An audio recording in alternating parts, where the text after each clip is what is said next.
Good afternoon, everyone. Start with some opening remarks.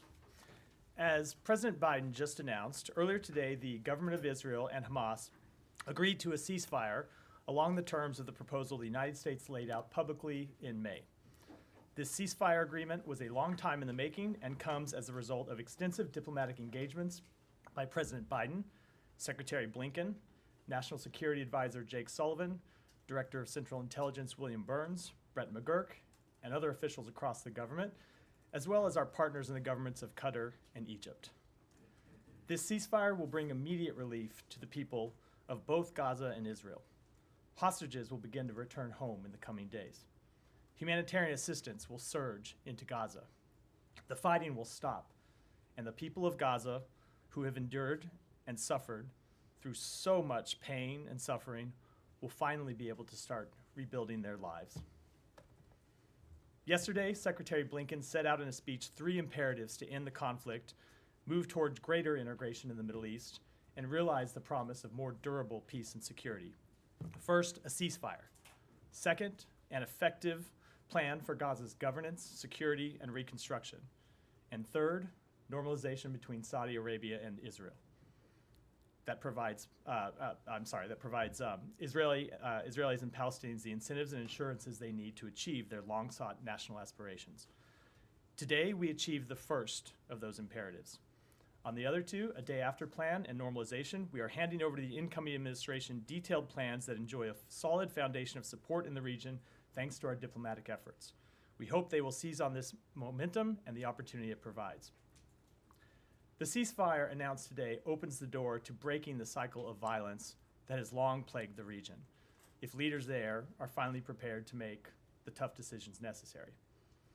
Before walking down here, I watched video feeds from both Gaza and Tel Aviv, and in both places, I saw the same outpouring of joy, of hope that this long and bloody conflict that has left so many dead and wounded and homeless might finally be coming to an end. The United States shares in that hope, and we have worked over the past months to do what we can to make it a reality. This ceasefire is an important achievement, and it is now incumbent upon everyone in the region and in the United States to do what they can to turn it into a lasting peace. And with that, Matt. All right. Well, welcome back. It's been a while. I just want to mess with my podium too. It's a little low. Yeah, it has been a while since I've been here. Yeah, welcome back to the podium, and bye. Matt, I can always count on you to be sentimental, and I thank you for carrying forward that same amount of sentimentality today. If that's it, if you don't want any questions, I'm happy to leave and make it bye right now. I just wanted to. Before starting out, I just wanted to say, look, thank you very much for your service and your willingness to be up here every day. Except for the last month. There was a holiday followed by a week when I was on the road with the secretary. So yes, I do think I have a legitimate excuse. Yeah. I didn't enjoy those snow days. I was on the road. Yeah. Right. Anyway, but yeah, no. Thank you, Matt. Listen, it's been. I think everyone in this room appreciates it, whether they appreciated your answers or not. Many times not, but yeah, it hasn't been easy or necessarily pleasant for anyone over the course of the last 2 years that you've been up there. But it certainly has been instructive, and I think that we can all say that we're glad that you endeavored to be and tried to be, at least honest and transparent about what the administration's policies are and were. So anyway, let me interrupt you just to say thank you. I will offer some thoughts at the end, but thank you for that. And I have always appreciated your questions, even if you haven't appreciated my answers. Maybe not always. I've usually appreciated your questions. I just wanted to say so. Anyway, thank you for what you're doing today and what you have done in the past. Let's start with the ceasefire, and there's a lot of discussion about who actually got this deal over the line. Was it this administration, or was it the presence of people from the incoming administration that was able to do it? I recognize that you guys have pretty much welcomed the Trump administration's involvement in this. Why? Let me say a few things first before I get to the specific question of why we have welcomed their support. The first is that this ceasefire agreement is an agreement that was conceived of by this administration, that this administration traveled the world to garner support for, and that members from Secretary Blinken on down put their credibility behind. There are a number of things I think that went into getting here today, but if you look at the most important, or let me give you two really important factors before I get to the question about President-elect Trump's involvement. I think the most important factor was that after the president laid out this proposal publicly at the end of May, Secretary Blinken and other members of the United States government went around the world generating support for this proposal, and won the endorsement of not just countries in Europe, but countries across the Middle East, Arab and Muslim countries across the Middle East that said they supported this proposal. It won the endorsement of the United Nations Security Council. And what that did is it left Hamas isolated and alone. And I can tell you that we began to see a weakening of Hamas's position after that diplomatic campaign that we executed. The other thing that I think was critical to getting us here today is Hamas finally realized that the broader regional war that they had been hoping to achieve since October 7th, the broader regional war that was part of their original strategic effort, that they weren't going to get that their allies in Hezbollah were weakened and decimated, that Iran was not going to come to their aid, was not going to launch a full regional war, and that was to some extent because of the work that the United States did to prevent that from happening. And that the fall of Syria showed that one of their last allies was, fall of the Syrian regime, I should say, that one of their last allies was erased from the map. So I think you add those things together, you had in Hamas, first, a terrorist organization that was isolated, and then it eventually left realizing that it really had no choice but to accept a ceasefire because the strategic goal that they wanted to achieve for so long just wasn't going to happen. Now, when it comes to the involvement of President-elect Trump's team, it has been absolutely critical in getting this deal over the line. And it's been critical because, obviously, as I stand here today, this administration's term in office will expire in 5 days. And one of the things that we have always said about this deal is that when you get from stage 1 to stage 2, that the United States, Egypt, and Qatar are the guarantors of this deal. And Egypt and Qatar will push Hamas to stay at the bargaining table and to get from stage 1 to stage 2, and the United States will push Israel to stay at the bargaining table to get from phase 1 and phase 2. So obviously those are promises we cannot make on behalf of the United States for any longer than the next 5 days. And so it's critical that all of the parties to the agreement and the other mediators see that when the United States is in the room making commitments, those are lasting commitments that extend beyond this administration into the next one. I would just say, lastly, I don't know if it's unprecedented to have envoys from an outgoing and an incoming administration sitting at the same table negotiating a ceasefire agreement of this kind. But if it's not unprecedented, it's certainly unusual. And we, of course, thank the Trump team for working with this on this ceasefire agreement. We think it's important that they were at the table.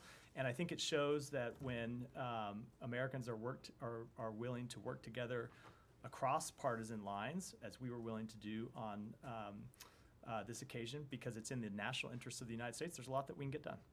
So as you know, over the course of the last year, as this has been being negotiated, getting from phase 1 to phase 2, which is critical, has never been guaranteed. And in fact, a lot of people don't think it will ever happen. Yeah. Do you have confidence that the incoming administration is going to push for phase two as much as you guys had been or would have done had President Biden been reelected? I, of course, can't speak for what the incoming administration can do. What I can say is it is very much in the interests of the incoming administration to push to turn this agreement from phase one into a lasting end to the war, which is what happens when you get to phase two and phase three. There are hostages that will continue to be held after the expiration of phase one, and it's in the interest of everyone to see that those hostages return home. It is in the interest of everyone that the war that will stop upon the completion of the ceasefire agreement does not resume at the end of 6 weeks or subsequent to that if negotiations have extended beyond the opening 6 weeks. So it is very much in their interest, just as we believe it is in the interest of Israel that this turn into a lasting peace. If you look at all the conditions have to be right for a deal to come together. And if you look at the conditions from an Israeli point of view, you've heard me speak to this from the podium before, and you've heard Secretary Blinken speak to it. Israel had really achieved all of its major strategic goals already in Gaza. They had decimated Hamas's military capabilities. They had wiped out the leadership that existed on October 7th, including Yahya Sinwar himself, the military leader of Hamas. So it's very much in Israel's strategic interest that this war not reopen in 6 weeks, and that they're left fighting the same kind of battles over and over again as Hamas recruits new militants to replace the ones that Israel's killing on the battlefield. But you don't buy this line that the president-elect's relationship or influence with Prime Minister Netanyahu was the thing that pushed it over the line. Not only do I not buy it, it's not what we've seen in the negotiations. We've seen that the important factor when it comes to their involvement has been the continuity that it shows, having both the outgoing administration and the incoming administration there at the table. And my last one, really quickly, I think that you said this, or you at least strongly implied it, but your belief, your position is, or the administration's belief and position is that the destruction that was wrought in Gaza by Israel is what did this, and that your support of what the Israelis did is what brought Hamas. No, that's not what I meant at all. What I mean was the destruction of Hamas's capabilities. Now, yes, at the same time as there was the destruction of Hamas's capabilities, there was also the destruction of huge amounts. But I don't think Hamas cares about the destruction of civilian here's the infrastructure. question. I don't think they care about the loss of Do you care civilian. about the destruction? We absolutely do. It's why I've been trying to get this ceasefire all along. But I don't think that is a calculation that has in any meaningful way entered into Hamas's thinking, and especially when you look at the fact that Sinwar himself said that it is the mass loss of civilian life inside Gaza that he thought would strengthen Hamas's position. So no, I don't think it was the loss of civilian life that has led Hamas to ultimately agree to this deal. Yeah. Thank you, Matt. And I extend the thanks Thank you. to you. And I want to start by a question that might link both what the Secretary Blinken said yesterday in the Atlantic Council and the announcement of reaching the agreement today. Secretary Blinken yesterday gave some brief details about the day after plan that he said that he submitted to the upcoming administration, and it's all based on the fact that Hamas will no longer rule the Gaza Strip by creating this temporary administration, then giving it to the Palestinian Authority. Is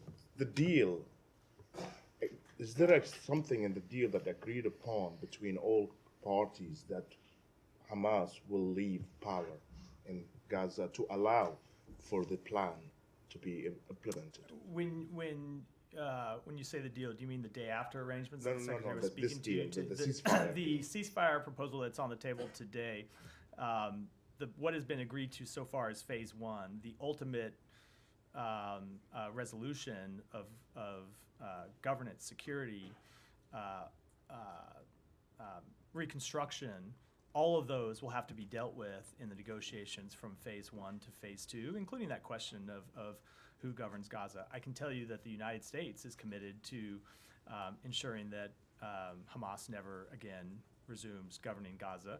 I think I can say with some certainty that a reemergence of Hamas governing Gaza would be an absolute deal breaker for Israel, as it should be, when you saw what happened on October 7th. And I would hope that it would be a deal breaker for the Palestinian people, who have seen the loss of more than 45,000 individuals over the last 15 months in a war that Hamas started.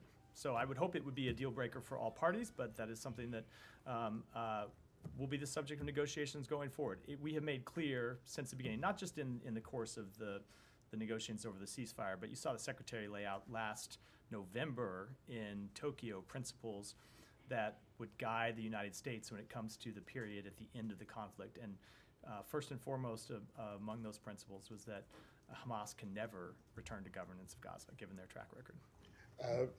Those principles that the Secretary spoke about in Tokyo, and he repeated it yesterday as well, do you feel that it is a principle held also by the upcoming administration?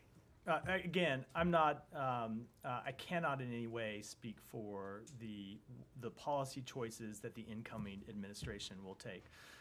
They'll be here in a week. I hope they'll be starting press briefings soon after that, and they'll be able to speak to them.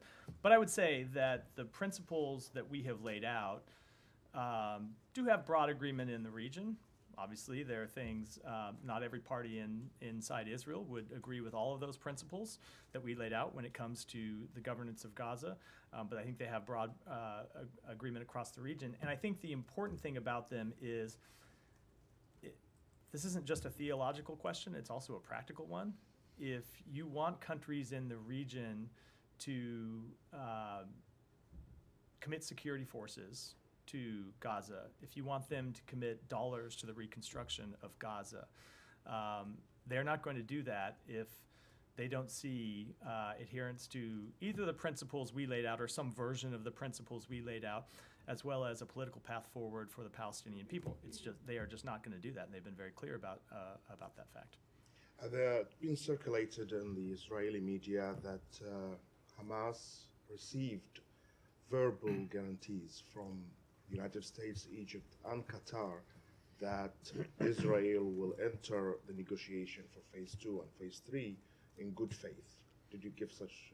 We have made those assurances publicly for some time that we obviously we can't speak for another party. We can speak for the United States. We have made clear publicly since the president laid out the proposal in May that we, as one of the guarantors of the deal, would push Israel to enter those negotiations in good faith, and that if the end of phase 1, the negotiations for entering into phase 2 hadn't been concluded, that we would push for those negotiations to continue. And one of the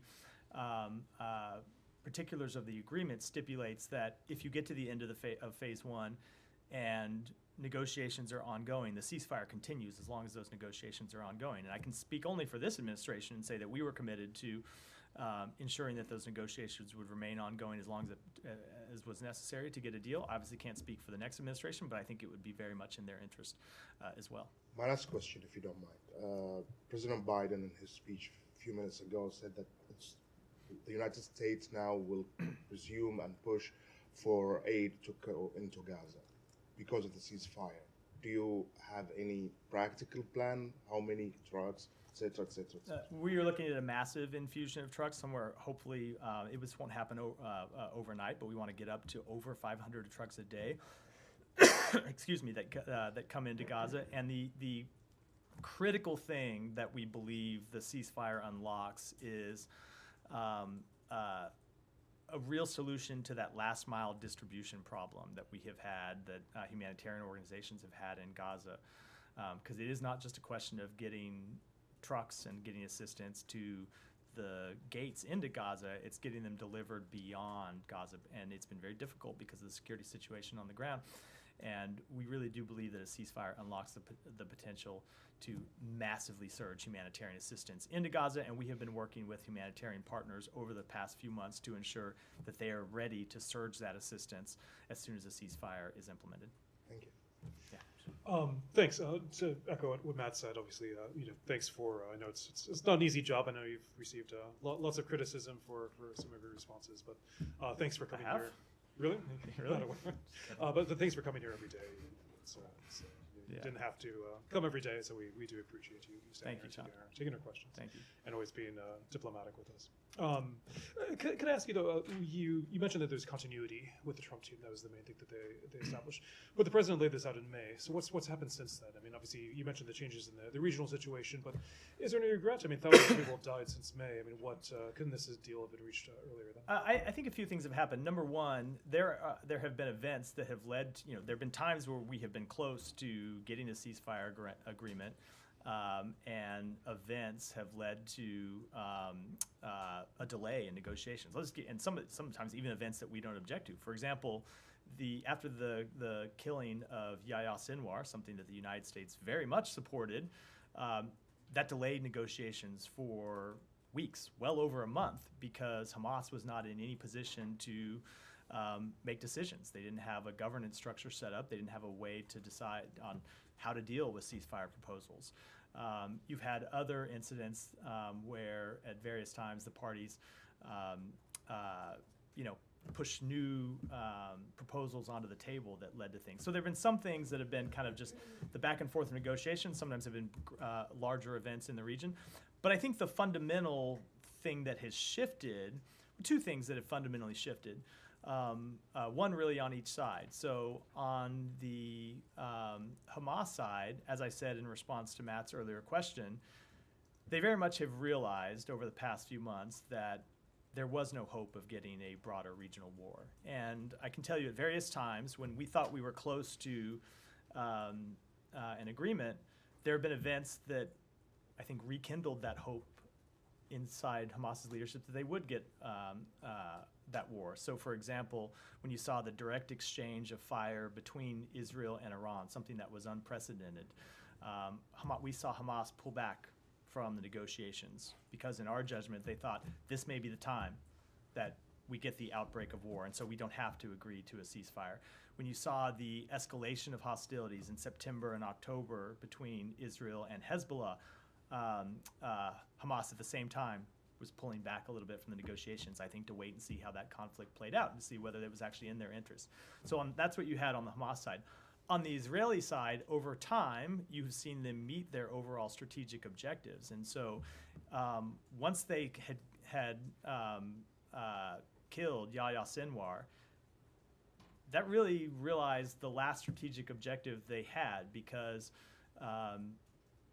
they had already decimated Hamas's military leadership. And so the conversation that we have been having with them is, without a ceasefire agreement, you're going to be in a version of Groundhog Day, where you go back in every day to fight Hamas militants, and you kill a certain number of militants, some of them low level, and those militants are replaced by others. You heard the secretary say in a speech yesterday that we assess that Hamas has now recruited nearly as many militants as Israel has killed since October 7th. So this becomes a bit of a never-ending problem for Israel, and so I think they ultimately made the judgment that the only way, as we have been telling them, for them to get their hostages home and actually achieve lasting security that suits their purposes was to sign up for this agreement as well.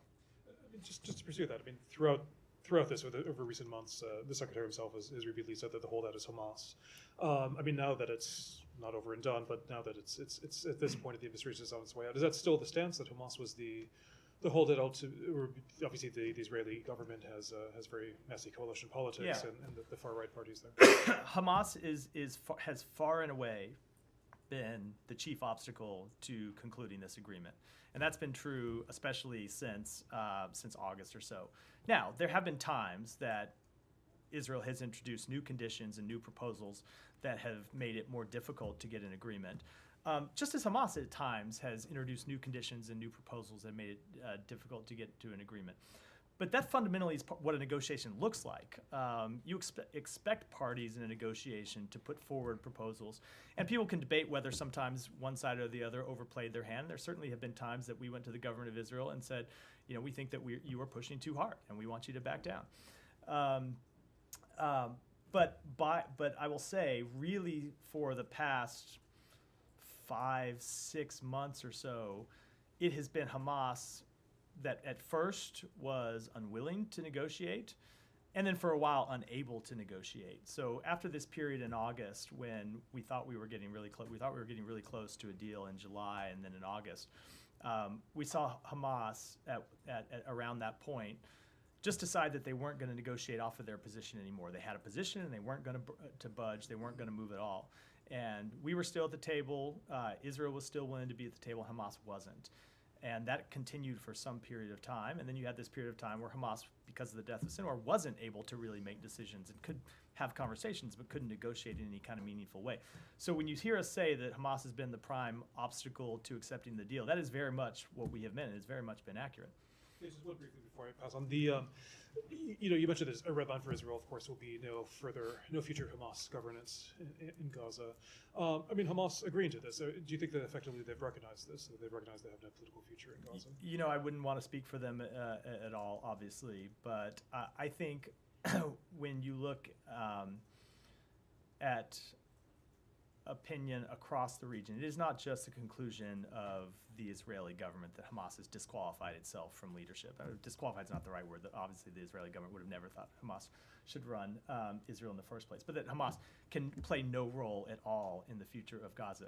We hear that from countries across the region, that you cannot have a terrorist organization that is committed to the destruction of Israel, that has launched this horrific conflict that has resulted in the death of more than 45,000 Palestinians, has massively increased the chance of full-out regional war, which we got very close to on a number of occasions, and we were able to prevent through some pretty intense diplomatic efforts.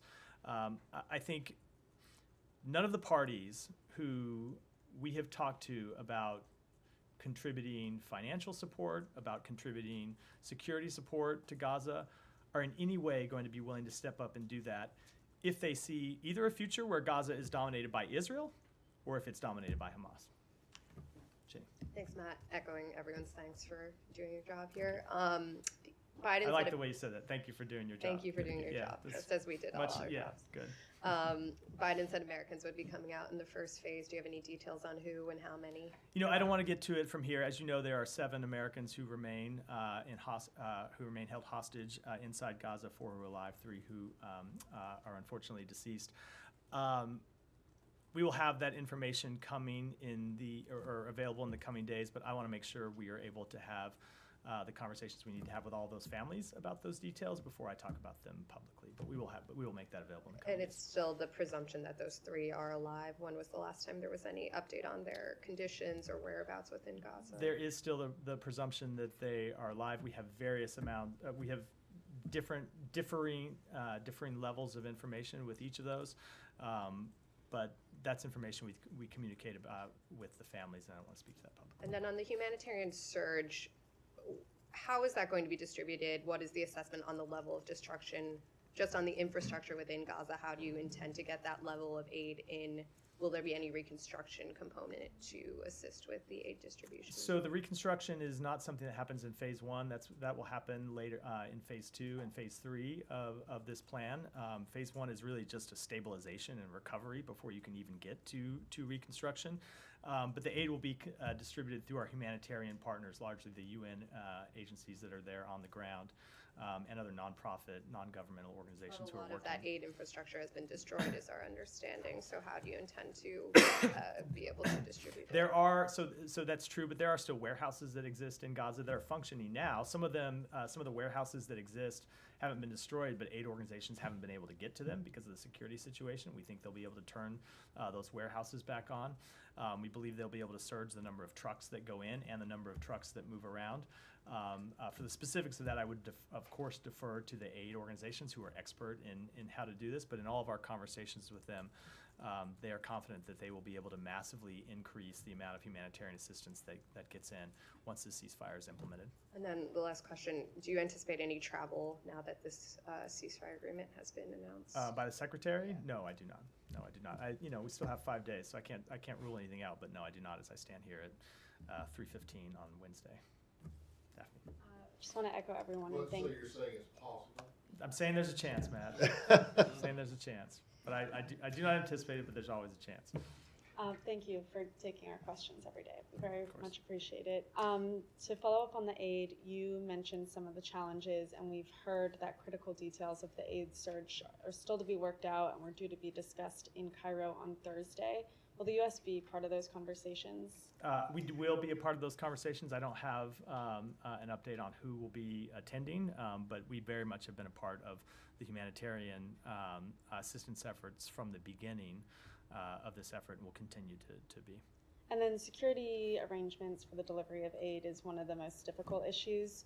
Are there security arrangements that are already agreed for this surge of aid, or does that still need to be worked out? There are broad agreements that we have worked out with some of the humanitarian partners. There are details that we still have to work out. And of course, some of this will happen as the aid organizations have more freedom and flexibility to move around Gaza in a way that they haven't been able to in the past 15 months, where they will be able to, I think things will look, a week or 10 days from now will look very different than they have over the past 15 months, just based on the situation inside Gaza. So I'm sure that there are things that they have looked at, that they have planned, that they'll need to adapt once they're able to move around more freely inside of Gaza.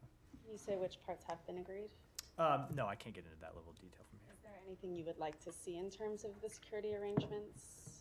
We want to see that, just speaking broadly, we want to see that humanitarian workers are protected.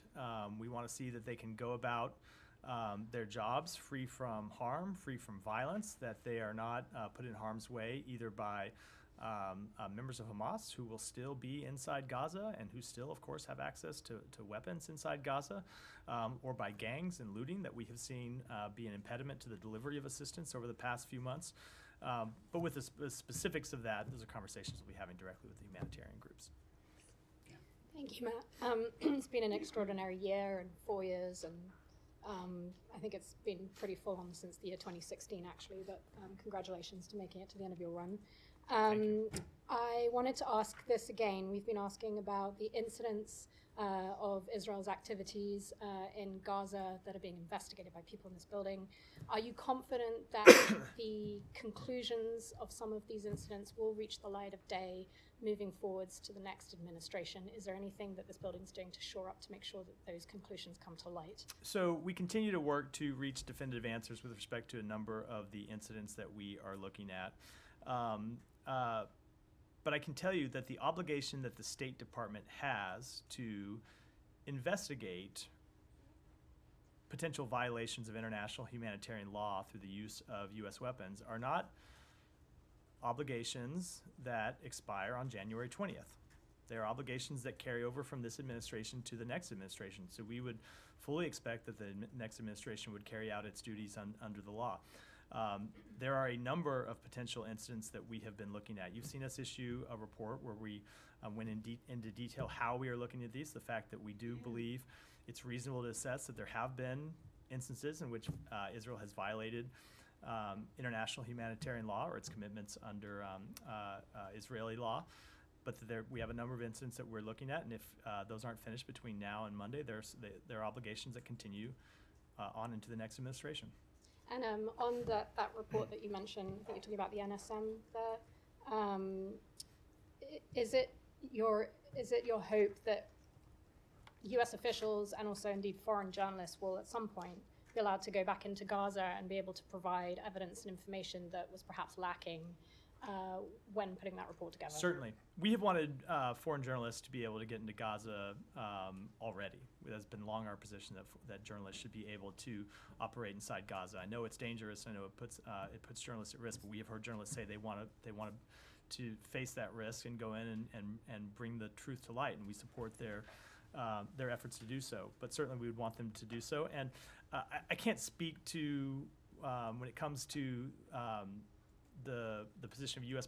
personnel, I don't think I should speak to that, given that it's going to be I don't want to speak for the next administration. The ceasefire goes into effect on Sunday. The new administration takes office on Monday, so I don't think I should try to speak for them. But certainly I can say on behalf of this administration, we would want to be able to do anything we could to gather facts about potential violations of international humanitarian law.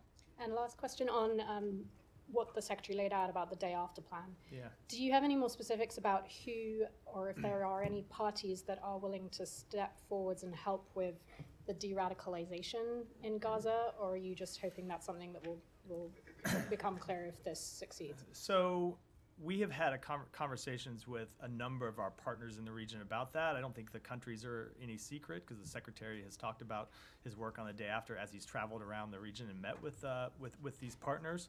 I don't want to, there are different partners that have spoken about different aspects they'd be willing to contribute at different phases of this process. So I don't want to speak to them publicly, largely because the plan that the Secretary laid out, we found got broad support, but there were still details that needed to be agreed. And it was always our assumption that if we got to phase one, it was during phase one of the agreement that you could really force agreement on the day after plan, because it takes bringing about a ceasefire to focus the mind on what comes next and to drive agreement on what comes next. And so we were really looking for this opportunity to drive real agreement on turning those broad strokes into implementable plans. So what we're going to do, as the Secretary said yesterday, is take those plans and turn it over to the incoming administration. We've already had conversations with them about them. It is our hope that they will pick them up and run with it, but of course those will be decisions for them to make. And if they don't, I do believe that there are countries in the region who are going to want to step up, who are not going to want Gaza to be a source of continued suffering and pain and instability to the broader region. Saeed. Thank you. I want to thank you for your time at the podium and for every time calling on me. I never felt that I'm entitled to it, so I sincerely thank you for calling on me all the time. Of course, Saeed. Enjoyed our exchanges. During a tough couple of years, so to speak, in terms of the topics that we have discussed. Let me ask you about, of course, the ceasefire. Now, it goes into effect on Sunday. That's 4 days from today. Is there anything that could stop the Israelis from bombing places in Gaza? No, the ceasefire doesn't go in effect until it's effect. That's not just a feature of this ceasefire. It's a feature of every ceasefire that's ever been negotiated. There's a day in which they come into effect, and until then, there's nothing to stop either of the parties from continuing the war up until the time that the ceasefire is implemented. Yeah, but we have seen in the past, we have witnessed in the past, Matt, and because there's been so many episodes like this or wars like this.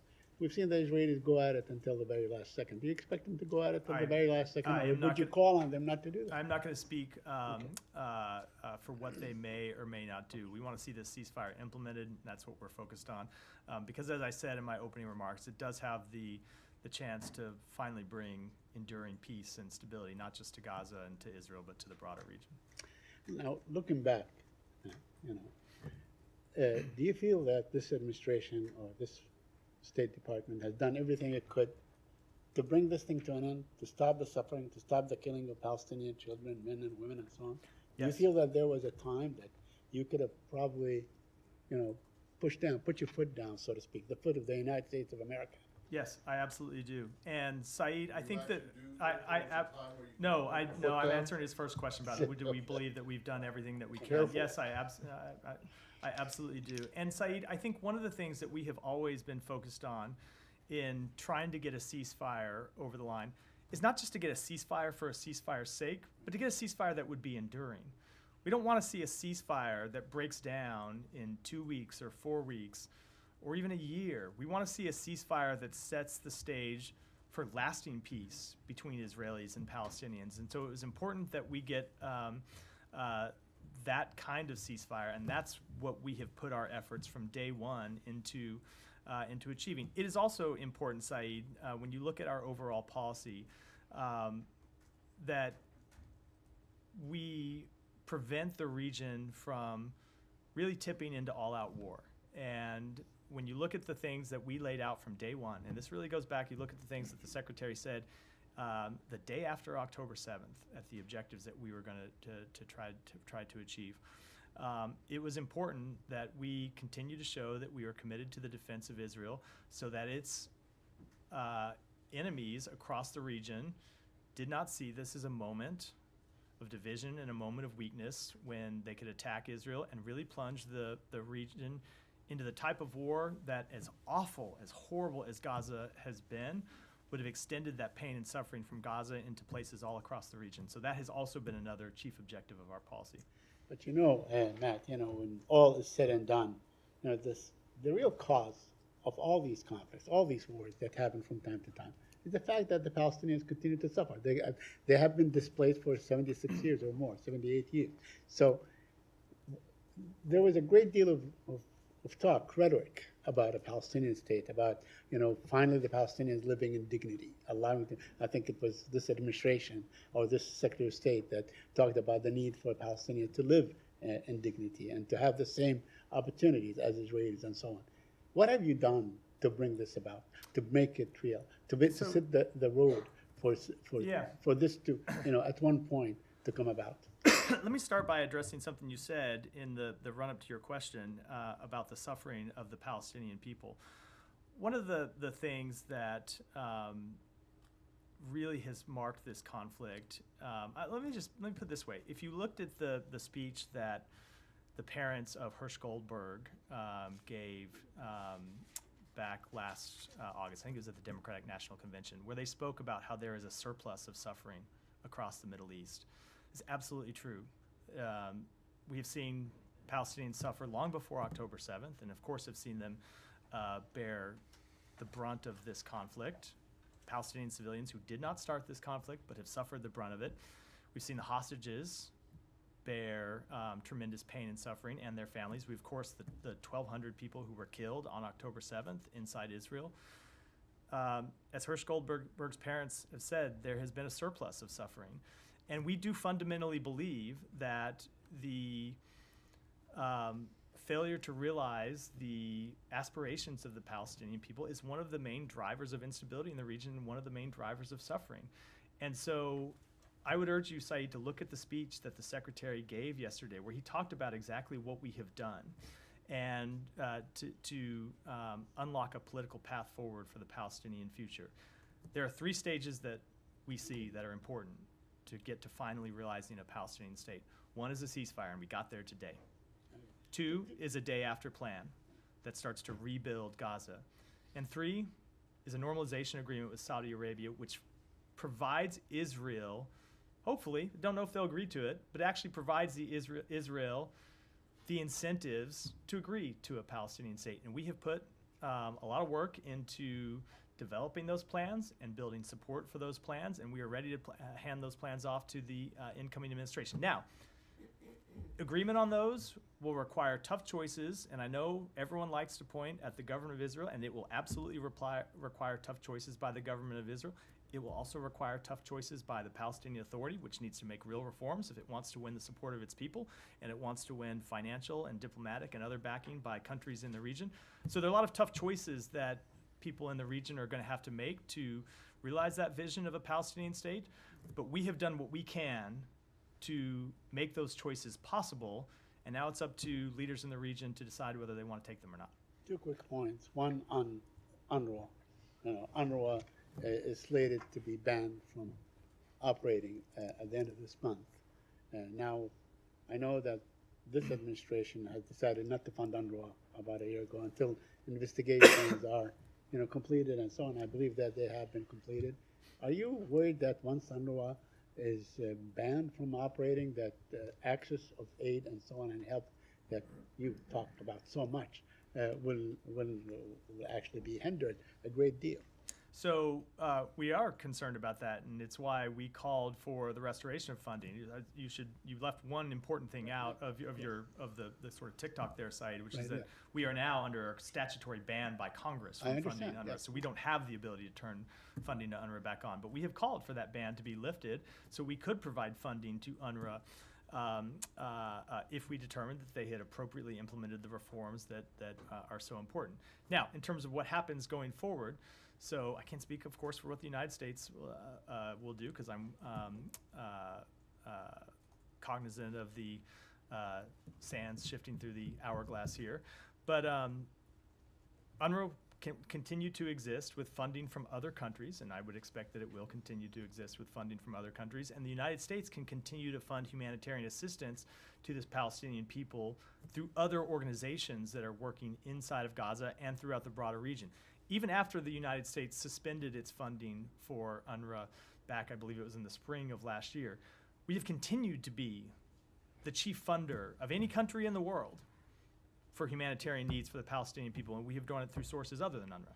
And Yeah. there's nothing that prevents the United States from doing that going forward. And finally, you mentioned the Palestinian Authority. Do you see any role for the Palestinian Authority? Are you in touch with them? Yeah, we do see a role for the Palestinian Authority going forward. The Secretary mentioned that in his speech yesterday. We believe there are important reforms that the PA needs to make. But we do see a role for the Palestinian Authority in the governance of a reunited Gaza and the West Bank. Sorry, sands shifting through the hour. Yeah, I didn't expect the Days of Our Lives reference. I was about to say something about the ticking clock. I do apologize for being a little saccharine there, Matt. I was listening to the ticking clock. I don't know why that came out of my mouth. Go ahead. Apologize, man. There you go.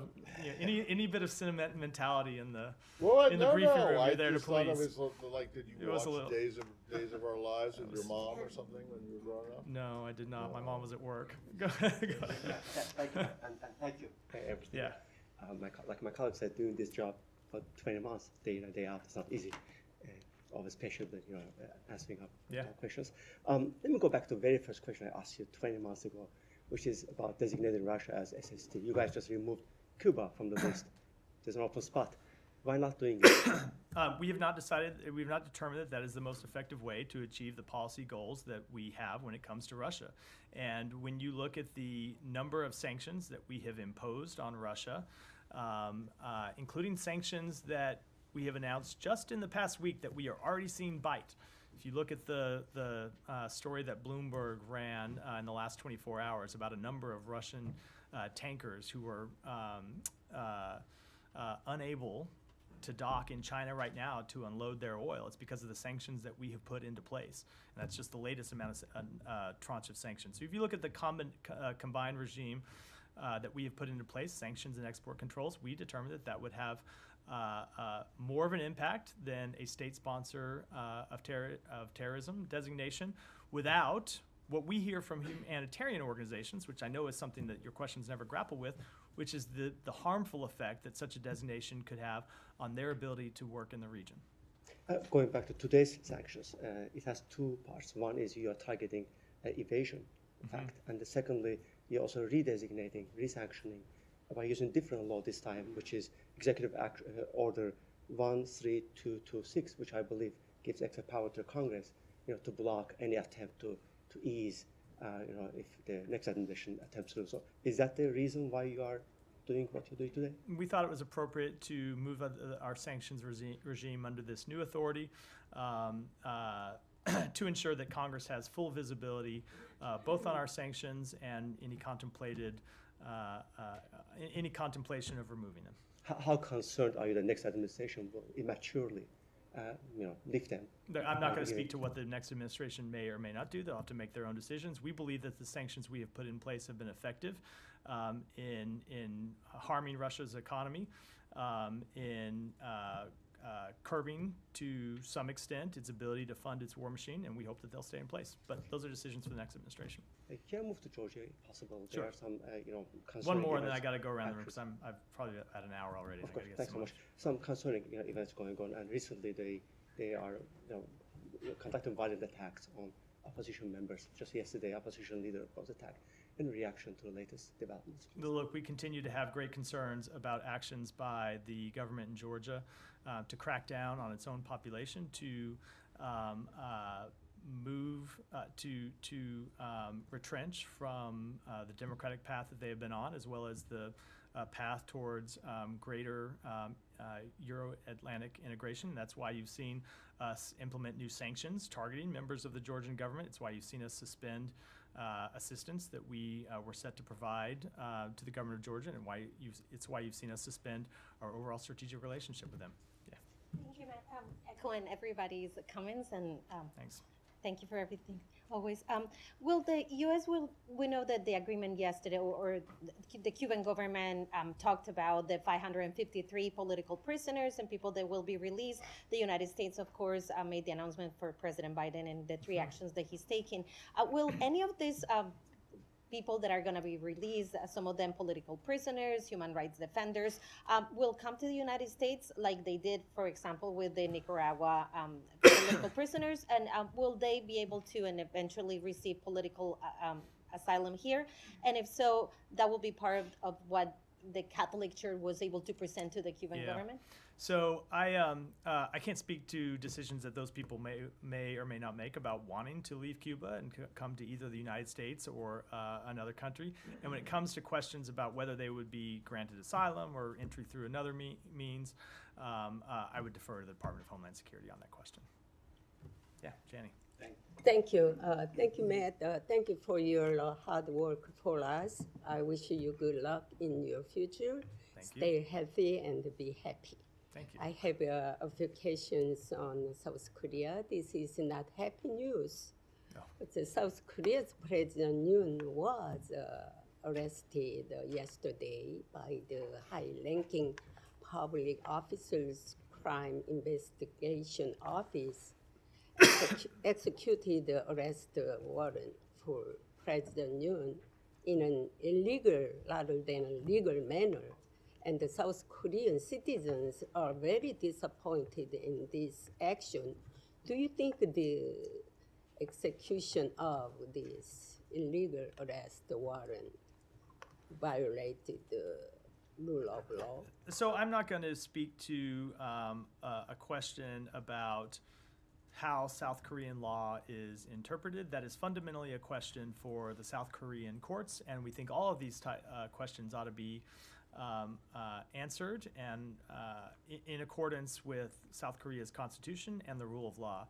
I can tell you that I was just in South Korea with Secretary Blinken last week. We met with the acting president, we met with the foreign minister, we met with the Speaker of the National Assembly, and I can tell you that one of the things that we saw firsthand in Korea was the country's democratic resilience at work.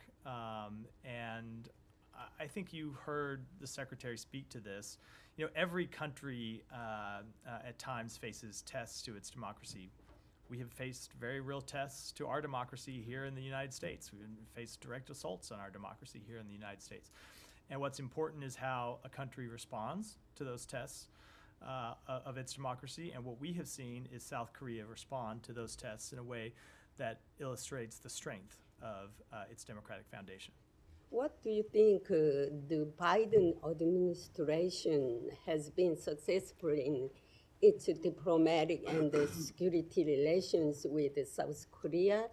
And what do you think is the most regrettable, and if there is one thing you would like to recommend the incoming administration, what would it be? So I think when it comes to Korea, the Secretary identified at the President's direction very early on that his primary objective needed to be to rebuild and restore some of our democratic or some of our alliances and partnerships that really had been frayed in the 4 years before we took office. And set about on a diplomatic campaign to do just that. And his first trip was to South Korea and Japan. And over the course of this administration, you have seen us bring together South Korea and Japan in a way that I don't think very many people thought possible. And it is a great foundation for security in the Indo-Pacific. And if there was anything I would commend to the next administration, it's to take that trilateral partnership and to build on it. Go ahead. Thank you, Matt, for your work and for taking our questions every day. I wanted to quickly follow up on Camilla's question regarding Israel's assessments of Israel's conduct.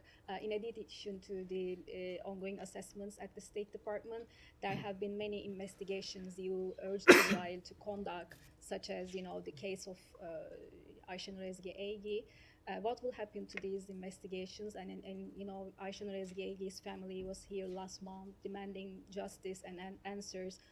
Will you be able to provide them with answers they were looking for before the January 20th? So I don't know the answer to the question because it fundamentally depends on Israel finalizing the results of its investigation.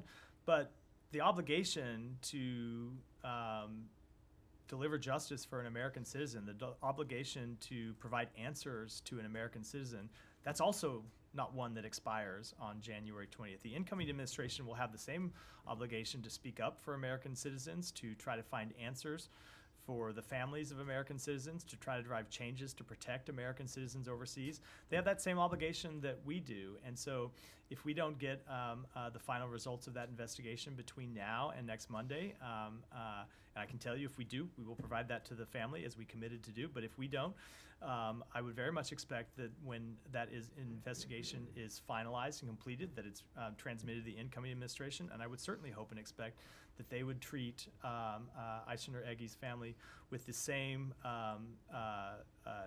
duty of care that we have brought to the situation. It's a fundamental obligation when it comes to the treatment of American citizens.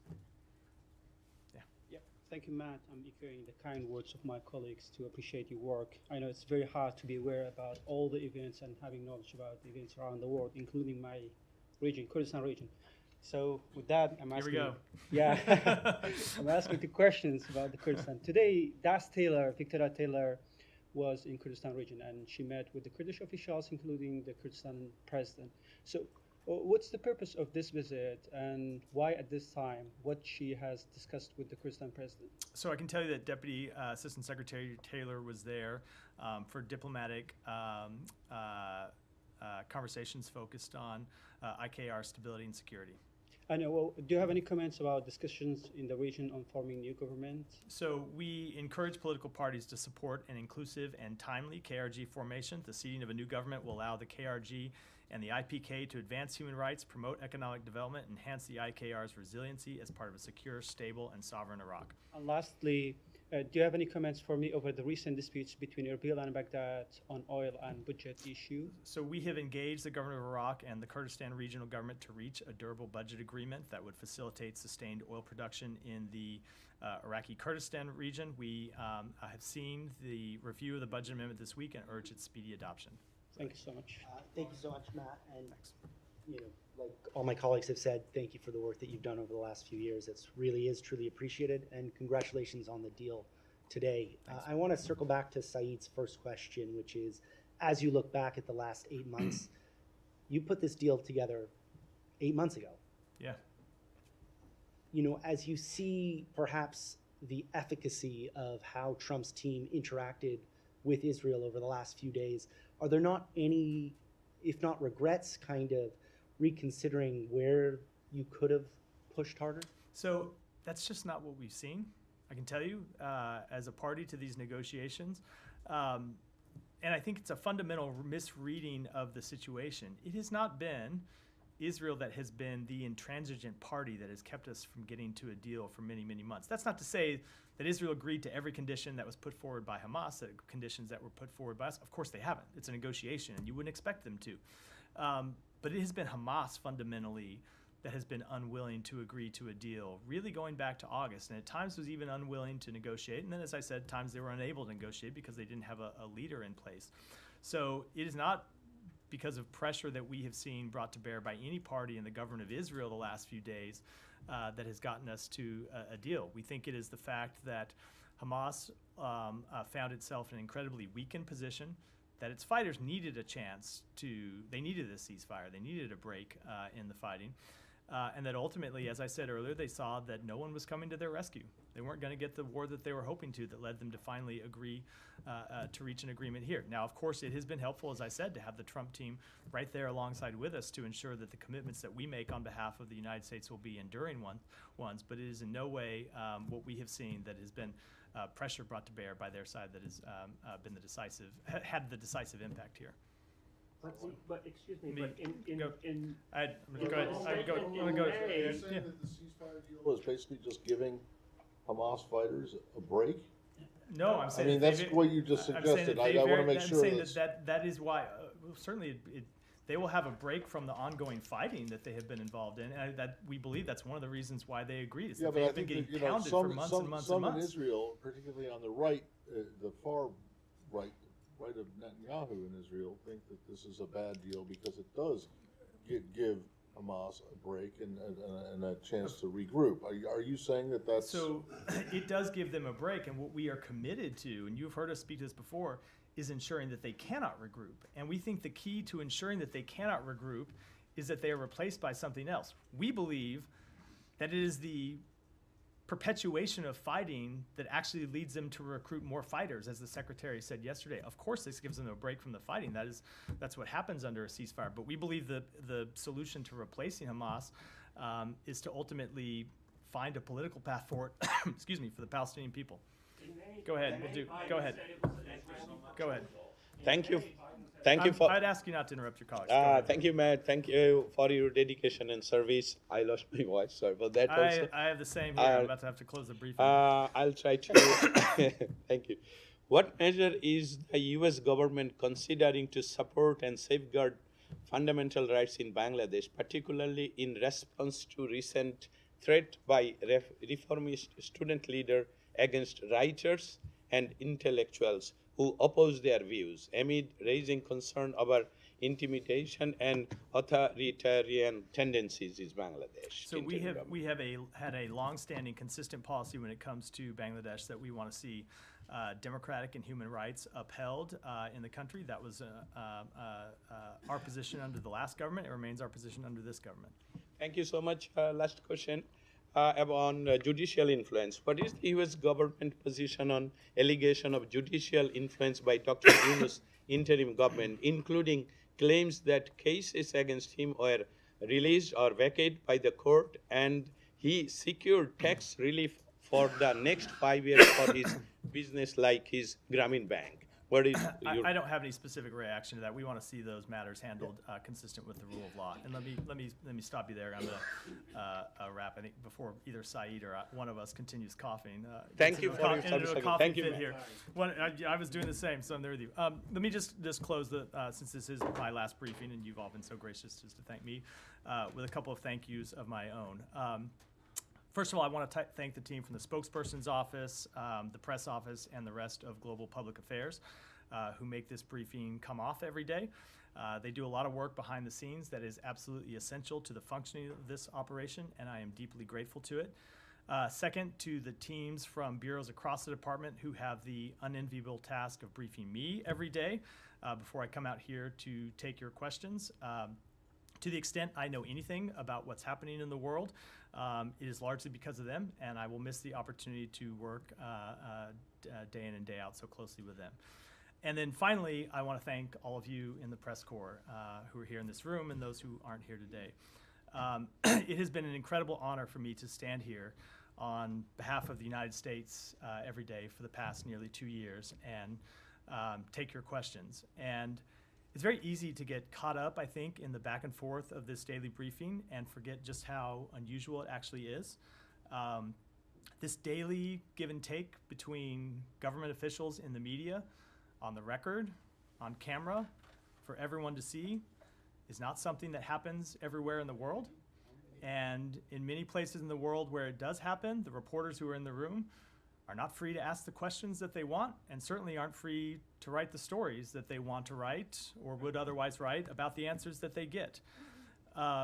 It is a source of great American strength that this exchange does occur here. Those of us in government who make decisions, excuse me, that have huge consequences for the American people and for the world deserve to be challenged on those decisions. We deserve to be asked hard questions and held to account. Is that always fun? No, it isn't. It sure isn't, at least not for those of us on this side of the lectern. But it is essential to the functioning of our democracy. And it's essential to the functioning of our democracy. Let me finish. I've taken many of your questions. It is essential to the functioning of our democracy, not just because it ensures that the public is informed about the work that their government does, but also so those of us in government can make the best decisions on their behalf. And I think this is something the press often doesn't understand or doesn't realize maybe.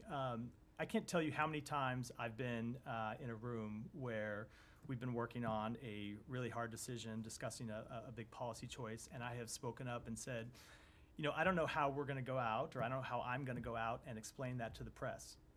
It appears to be in contradiction of something we've said in the past or something we've done in the past. And we have gone back to the drawing board based on that feedback loop to make sure that the decision that we make is one that we can actually stand behind and one that we can defend. That is a process that produces better results for the American people, and it's one that only works because all of you are here to hold our feet to the fire. So as I exit this podium for the last time, I do so in hopes that this tradition of the State Department spokesperson standing behind this lectern and taking your questions is one that will continue both into the next administration and beyond, because our government is better for it, our country is better for it, and the world is better for it. Thank you all. Thank you.